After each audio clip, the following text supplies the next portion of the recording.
C'è un punto lungo la costa sud-occidentale della Sardegna dove la roccia non è solo natura, ma memoria. Porto Flavia appare all'improvviso, incastonato nella montagna come una ferita scavata dall'uomo, sospeso tra il passato, il presente e il futuro.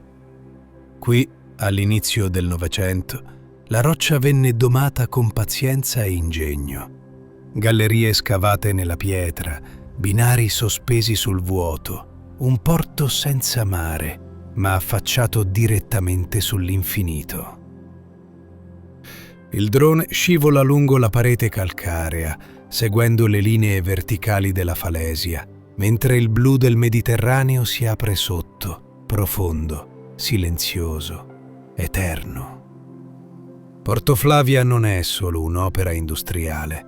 È il simbolo di un'epoca in cui l'uomo osava sfidare la natura, senza mai riuscire a superarla davvero. Oggi resta lì, immobile, a guardare il mare che continua a muoversi, mentre la montagna, lentamente, si riprende il suo tempo.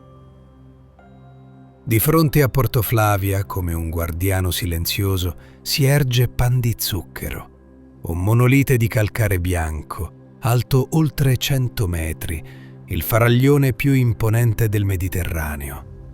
Dal cielo la sua forma è pura, quasi irreale. Sembra emergere dal mare come un'isola primordiale, nata prima dell'uomo, prima del tempo. Il drone gli gira attorno lentamente, mentre la luce accarezza le sue pareti verticali, scavando ombre profonde e riflessi dorati. Il mare qui cambia colore, dal turchese luminoso al blu scuro, come se rispettasse la presenza di questo gigante di pietra. Pan di Zucchero non racconta storie di miniere o di uomini, racconta una storia più antica, quella della terra che si solleva, del vento che leviga, dell'acqua che scolpisce. E mentre il sole scende all'orizzonte, la roccia si tinge di rosso, poi di arancio, poi di silenzio. Masua non è solo un luogo, è un dialogo eterno tra ciò che l'uomo ha costruito e ciò che la natura non ha mai smesso di essere.